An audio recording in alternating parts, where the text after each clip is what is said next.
Whether it's Halloween season or not, who doesn't love a good jump scare, or a devil-possessed girl doing the crab walk, or an alien missing out of some poor sucker's chest? Yeah, we love horror movies, and these are, in our opinion, the 10 best ever. With Night of the Living Dead, director George Romero took the frightening idea of zombification, which up until this point had mostly been relegated to creepy voodoo tales, and created a terrifying new genre of horror, the zombie apocalypse film. Romero was able to tap into so many things we're afraid of, among them being death, brainwashing, disease, and hopelessness. But there's also a stinging underlying social message about racism, media, and paranoia here, where viewers got to learn that they could be just as dangerous and cruel as the mindless hordes of undead they're hiding from.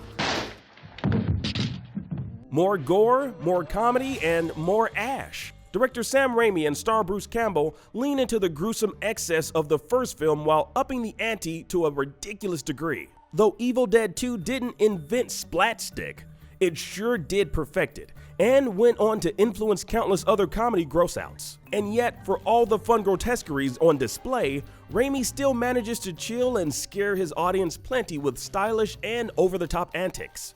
Groovy.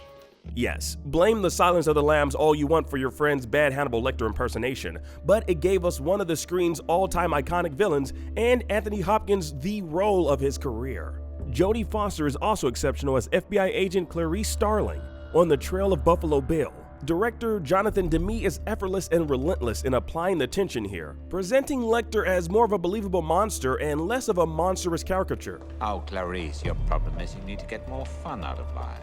The scariest movie Steven Spielberg's ever made, Jaws, is equal parts monster movie and character piece.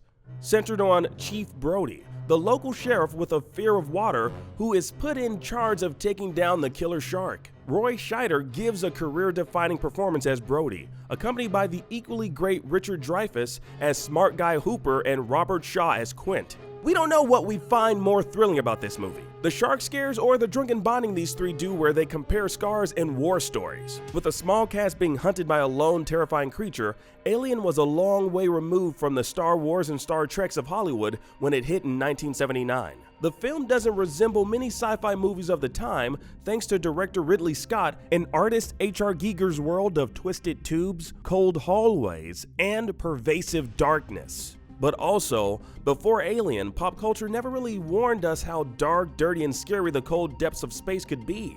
Now, there have been many Alien sequels, prequels, and ripoffs since, but none can match the sheer claustrophobic terror generated in the original film.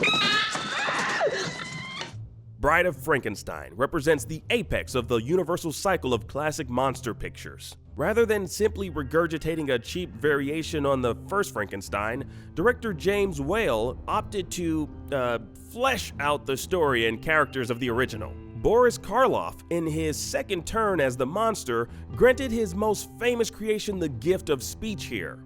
Also, of humor. Bride of Frankenstein is a comedy as much as it is a horror film. Brimming with wonderful side characters and often unsettling imagery, the film is over 80 years old and we're still talking about it and loving it. You make man? No.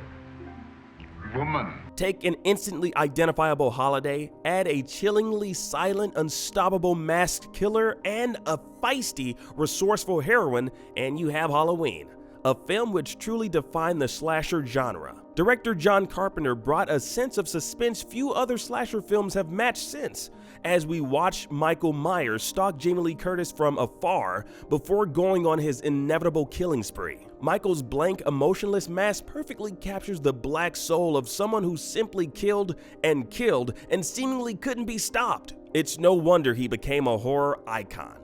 Psycho is both one of the greatest horror thrillers of all time and one of the greatest entries in Alfred Hitchcock's legendary resume. Sure, the content of the film isn't as shocking as it was back in 1960. However, it's a testament to Hitchcock's skill as a director that Psycho remains a tense and nerve-wracking experience. The shower scene, complete with the accompanying musical key by Bernard Herrmann, is one of the most famous scenes in Hollywood history. Films like Halloween and the Texas Chainsaw Massacre owe Hitchcock a debt for this one. We all go a little mad sometimes. With director William Friedkin's The Exorcist, The scares come from a place based in faith, where heaven and hell are as real as your beliefs in them care to be. The demon that terrorizes Linda Blair's Regan is something more powerful than a Freddy or a Jason or a Michael Myers. It's something that can't be shot or stabbed or killed. So the effect the film has on you could vary depending on how susceptible you are to the theological aspects of the story. But no matter what, there's no getting around how creepy the fully possessed Regan is, or how unnerving the film's score is. The power of Christ compels you! Stanley Kubrick's adaptation of Stephen King's The Shining is a haunting and unsettling chronicle of a family man's psychological breakdown. Jack Nicholson is iconic as Jack Torrance, the struggling writer who accepts a job as renter caretaker for the Overlook Hotel, despite the knowledge that the previous caretaker had gone insane and murdered his family. Aside from being a genuinely scary film, The Shining has left its mark on modern pop culture. Who doesn't recognize the image of Nicholson poking his head through a doorway and shouting, "Here's Johnny!" Required viewing for both the horror aficionado and casual fans of the genre, The Shining is as good and horrifying as it gets. For more on movies, check out Terminator's Complicated Movie Timeline Explained. And for everything else, IGN.com.